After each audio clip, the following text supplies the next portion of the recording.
Hey there, Lewis All-Stars. It's Miss Minahan, and I'm back with my mini hands. This week on The Wild Robot, we are going to be reading chapters 43 through 50.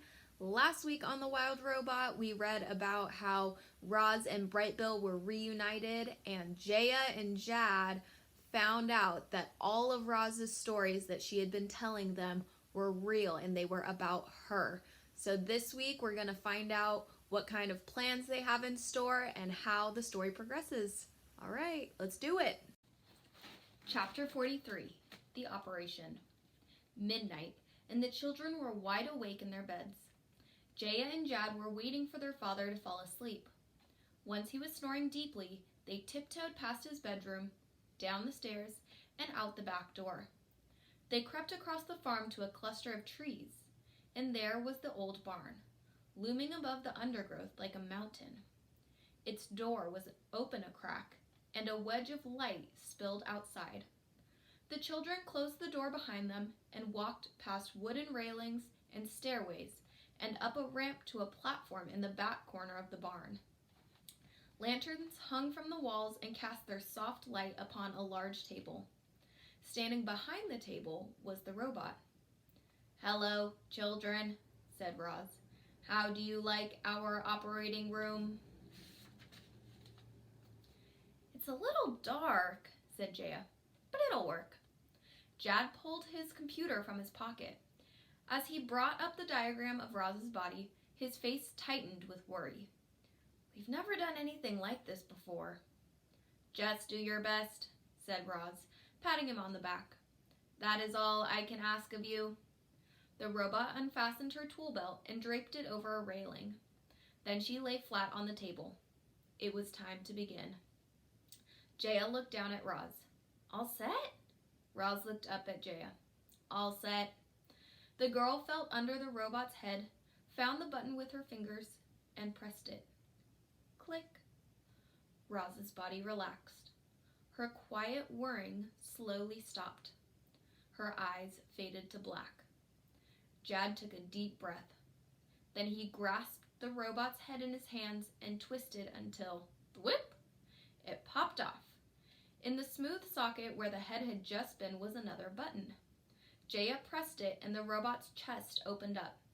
They peered into the hollow chest cavity and saw a tangle of tubes connected to a grid of boxes. These were the robot's electronic organs. "That's the transmitter," said Jad, pointing. The children reached into the robot's chest, carefully removed a box and a tube, and set them on the table. "That was easy," said Jaya, smiling. "Actually, I think this is the transmitter over here," said Jad, and he removed another box. Then Jaya removed another tube. The boy checked his computer and said, "I might have this backward." A bead of sweat rolled down his forehead as he removed another box. "Wait, I think we should start over." Jaya nudged her brother out of the way and started plugging parts back into the robot's chest. "You're doing it wrong." Jad nudged his sister out of the way and started removing parts again. I don't know about you, reader, but I'm a little confused. So were the children. Pretty soon, Roz's internal parts were strewn across the table, and nobody knew where anything was supposed to go. "Why did you remove so many boxes?" yelled Jaya. "Why did you remove so many tubes?" yelled Jad. The siblings argued for a while. Then they sat quietly for a while. The children were tired and cranky and afraid that they'd never get Roz working again. Jaya slumped against the table and looked up at the ceiling. Then her eyes drifted to the lanterns dimly glowing above. And then she had an idea. She climbed onto a wooden railing, grabbed one of the lanterns from its hook, and climbed back down. When she held the lantern close to Roz's body, Jad noticed that there were different numbers lightly etched onto each part of the internal parts. Now things were starting to make sense. The children quickly removed the correct box and tube, they put the robot back together, and they turned her on. Click. Roz's body tensed. Her quiet whirring slowly started. Her eyes began to glow. But she didn't say a word. "Are you okay?" said Jad. Roz pointed to her mouth. Can you speak? Said Jaya. Roz shook her head. She can't speak, cried the boy. We must have put something back in the wrong place. Click. The children opened up Roz's body, rearranged some of her internal parts, and put her back together again. Click. Roz powered up and said, Children, I can now speak, but I cannot move. Click. After hours of trial and error, and with morning light seeping into the barn, the operation was a success. Roz stood up, scanned her internal parts, and said, Children, you did it. You removed my transmitter. Thank you so much for your help. You're very welcome, said Jaya, yawning. Jad checked his computer. I can still see your signal on the map, he said. Your transmitter is still working, so keep it close until you leave the farm. And then he stuffed the little electronic device into the robot's tool belt. Children, there is a bit of bad news, said Roz in a serious tone. I know you have been up all night long, but I am afraid it is time for you both to get ready for school. Chapter 44. The Patient Robot. After being trapped on Hilltop Farm for nearly a year, Roz was now free to run any time she liked. But without Brightbill to guide her, she wouldn't make it far. So the robot patiently waited for spring to come and for her son to return, so they could begin their long journey home together. Chapter 45. The Barn Conversations. As winter dragged on, Roz spent more of her time inside with the herd. There were long stretches of quiet. The cows chewed their hay. The robot tapped the farm computer. The wind gently rattled the windows, and then someone would start talking, someone else would chime in, and the quiet of the barn would gradually be overtaken by conversations like these. I am so bored. Tess was staring at the floor. I can't wait until spring, when I can wander through tall grass and feel warm sunlight on my back. I just hope I don't die of boredom first. Old Annabelle snorted. You young cows are spoiled rotten, she said. Your lives are so easy and still you find things to complain about. Tess rolled her eyes. Yeah, we should be grateful for what we've got. You've told us before. Well, you should be grateful for what you've got, said Annabelle. I've lived on other farms, and trust me, you have nothing to complain about. Tess couldn't help being curious, and she said, What were those other farms like? Oh, I'd rather not discuss them, said Annabelle in a low voice. You see, I witnessed some terrible things on those farms. It was a blessing when I was moved here, but I often think about the animals I left behind. I hope they're okay. The cow sank into thought for a minute. I know life here isn't perfect, she said at last. But we have so much to be grateful for. We have our lovely herd, and we have this beautiful barn, and we have Roz, added Tess. And we have Roz. Annabelle turned and smiled at the robot in the corner. Roz listens to us and treats us with love and kindness, and she makes our lives as comfortable as she possibly can. We certainly will miss her when she's gone. Roz, why do humans need so much cow's milk? Said Lily, as the other calves crowded around her. It was a question they'd all been wondering about. Well, there are billions of humans in the world, explained Roz, and many of them drink milk and combine it with different ingredients to make different foods. What kinds of foods? Said another calf. Butter and cheese and yogurt are made with milk, said Roz. Many desserts are also made with milk. What's a dessert? Said someone else. A dessert is a sweet food eaten at the end of a meal. Popular desserts include cake and custard and ice cream. This answer only raised more questions. What is cake? What is custard? What is ice cream? Roz tried her best to explain these foods to the calves, but it wasn't easy. After all, the robot couldn't even perform the simple act of eating. How could she possibly describe the flavors and sensations of tasting delicious desserts? Lily interrupted. Just tell me this, Roz. When we're older, will our milk be used to make desserts? Yes, said the robot. The calves smiled. Then they trotted away, happy in the knowledge that someday they'd help to bring sweet and delicious things into the world. It is almost spring, said Roz to the herd. It is almost time for me to run away, back home to the wilderness. I am sorry that I must leave, but you will all be well cared for when I am gone. I promise. Cows began mooing from their stalls. Don't worry about us, Roz. There's no need to apologize. We understand why you're running away. Lily poked her head through the railings of her stall and said, I could never run away to the wilderness. I would be too frightened. I'd love to roam through the wilderness, said Test. It sounds so exciting. No wilderness for me, thank you very much, said Annabelle. I just want a quiet, cozy life. I have plenty to fear in the wilderness, said Roz. However, I have more to fear here. I can never be my true self around humans, and so I must try to return to my home. I only wish I could do it by myself, she went on, but I need help. I could never escape from the farm without the children, and I could never find my way home without my son. I feel bad for asking so much of them. Don't feel bad, said Lily. Brightbill and the children want to help you. They love you. We all do. The farm won't feel the same without you, Roz, but we know you're doing the right thing. The herd agreed with Lily, and throughout the barn, cows quietly nodded their heads. Chapter 46. The Spring. With each passing day, the sun climbed a little higher and its rays grew a little warmer. The last patches of snow melted away and color returned to the land. The pasture, the fields, the trees, they all were turning bright green, and the air slowly filled with the fresh smells of spring.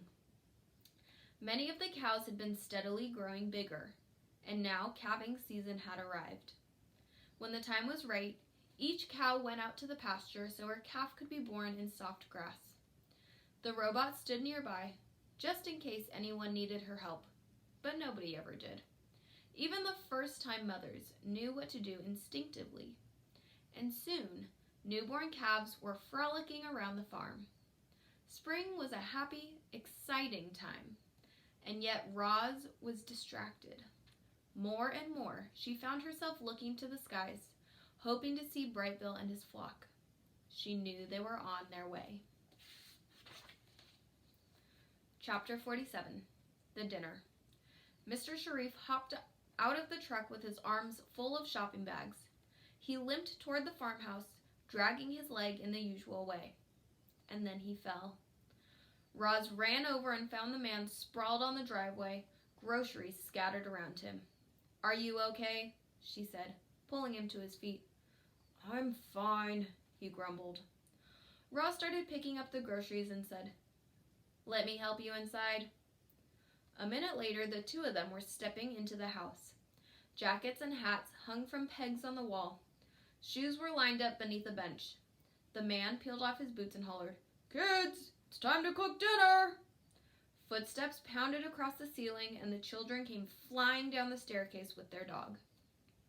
Is Roz having dinner with us? Said Jaya. Roz doesn't eat, said Jad. I know that, but she could sit with us. How about it, Roz? Said Mr. Sharif. Care to join us for dinner? The robot stared at the family. The family smiled at the robot. What would you like me to do? Said Roz. In a very proper voice, Jad said, I would greatly enjoy the pleasure of your company for dinner. In a very improper voice, Jada said, I order you to stay for dinner. The children didn't wait for a response. They snatched the groceries from Roz and scampered off. Oscar ran after them, barking, Is that food? It smells like food. I want food. The wooden floor creaked as Roz followed Mr. Sharif through the living room. A comfy chair and a sofa faced a darkened electronic screen. Above the fireplace hung a painting of a familiar old barn. Doorways led to other rooms. Roz glanced into Mr. Sharif's office and saw a portrait of his family, including his wife. Mrs. Sharif was pretty, with dark, curly hair and a bright smile. It was the same smile Roz saw on the children.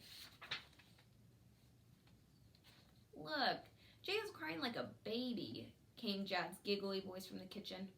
When Roz walked in, the girl was chopping an onion with tears streaming down her cheeks. "Roz, I order you to chop this onion for me," said Jaya, wiping her eyes. The robot picked up a knife, and in a flash, the onion was perfectly chopped and dumped into a bowl. Clearly, Roz was designed to chop onions.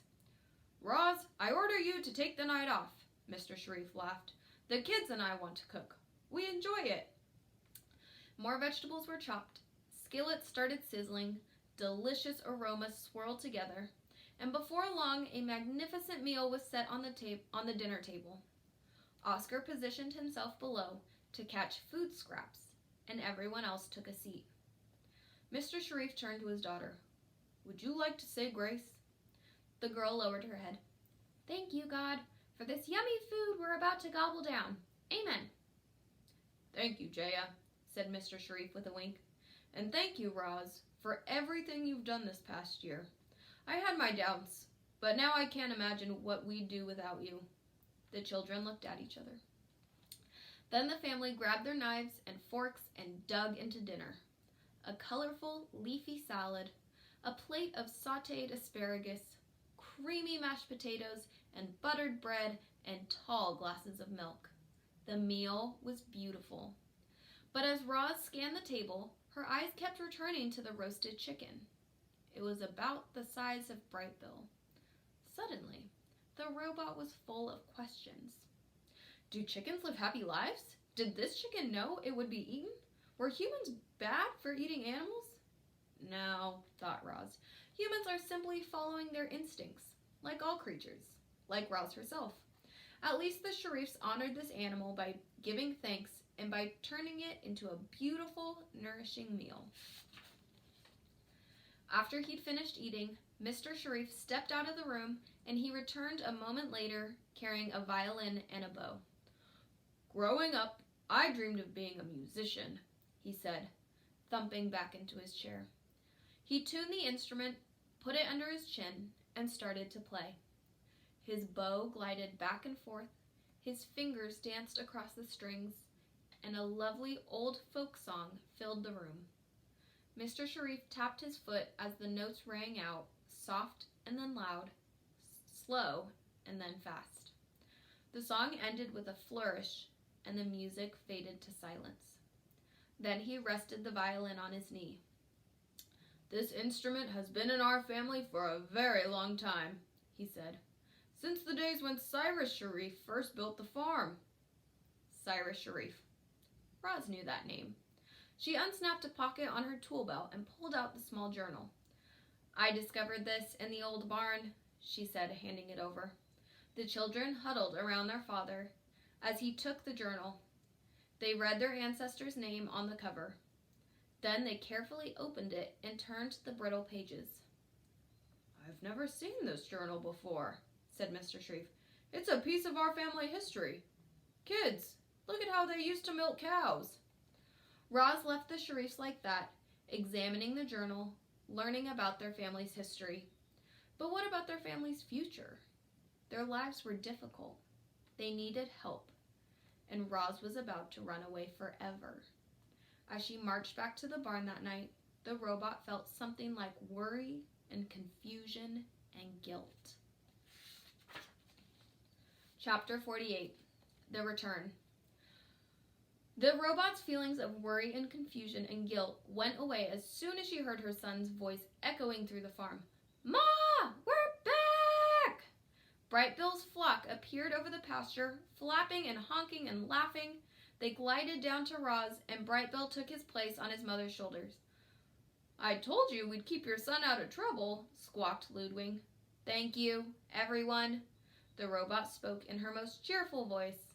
"It is so good to see all of you again." The cows trotted over, grinning and happily mooing to the geese. While the herd and the flock caught up with each other, Roz and Brightbill slipped away to speak privately. "What's the plan, Ma?" said Brightbill. "The plan is simple," said Roz. "Tonight, under the cover of darkness, I will run away from this farm, and then you and I will begin our journey home." Chapter 49. The Goodbyes. That evening was full of sad goodbyes. The first goodbye was between the flock and their younger leader. The other geese wanted to help Roz and Brightbill get home, but the journey would be dangerous, and Brightbill refused to put his flock at risk. He demanded they return to the island without him. The geese could feel their instincts urging them onward, and they knew Roz and Brightbill would look after each other. So they said their goodbyes and took off into the sky. The next goodbye was between the robot and the cows. Roz marched into the pasture one last time as the herd gathered around. "I guess this is it," said the robot. "Thank you all for being so kind to me." Annabelle sniffled and said, "I really hate goodbyes, but I'm glad you're going home where you belong. I just wish there was some way I could be helpful." "Actually, there is something you can do." Roz unsnapped a pocket of her tool belt and took out the transmitter. "You can hold on to this for me. Hopefully it will take a few days for Mr. Sharif to realize I am gone." Annabelle smiled as the robot gently tucked the small device under her collar. Lily and the other calves suddenly swarmed around Roz and nuzzled her legs. They all had tears in their eyes. Tess wanted to lighten the mood, but she couldn't think of anything funny to say. The other cows called out to their friend, "We'll miss you, Roz! Get home safely! Don't forget about us!" Roz waved to the herd. She said a silent goodbye to all the farm machines parked in the shed. Then she followed the driveway out to the fields, with Brightbill on her shoulder and the children at her side. The last goodbye was the hardest of all. Everyone was quiet as they walked through the silvery moonlight, past rows and rows of sprouting crops, and out to the farthest corner of the farthest field. Roz turned and faced Jaya and Jad. She looked past them, back to the distant lights of the farm buildings. "I have prepared the farm for my departure," said Roz. "It will take care of itself for a while, but not forever." "We can manage things, at least until we get another robot," said Jad. "This place won't be the same without you, but we'll be okay." "What will you tell your father?" said Roz. "That's for us to worry about," said Jaya. "You just worry about getting home." Roz glanced down at the tool belt strapped across her chest. "Would you like this back?" "No, we would not," said Jad. "It was a gift just for you," said Jaya. The girl pulled her brother and her robot into a big, tight hug. Behind the sounds of the crickets were the sound of the children crying. "How will we know you've made it home?" said Jad. "We need to know how your story ends," said Jaya. The robot muttered some animal words to her son and then said to the children, "If a goose ever visits this farm and presents you with a feather, you will know that I am home." The children smiled through their tears and waited for their friends to leave, but the robot didn't move. More than anything, Roz wanted to go home, and yet she was conflicted. She cared about this family and this farm, and now she was abandoning them. The robot lurched forward, then backward, again and again, as her computer brain struggled with all of these thoughts and feelings. Finally, the children gave her the gentle push she needed. "Roz, we order you to run away." And the robot did as she was told. Chapter 50. The Free Robot. At long last, Roz was free. But as she ran away from Hilltop Farm, she did not feel free. She felt something more like fear. She feared being seen and captured and destroyed. She feared for her son's safety. So Roz camouflaged herself. She avoided the fields and kept to the trees. And with Brightbill as her guide, she carefully crept north through Farm County. The wild robot's long journey home had begun. How do you think Mr. Sharif is going to react when he finds out about Roz? Why? Pause the video here and record your response on Flipgrid. Once you record your response, find a friend who responded to the same stop. Then, record a response to your friend's answer. All right, so Roz has started her long journey home. We will see next week if she will continue to be free.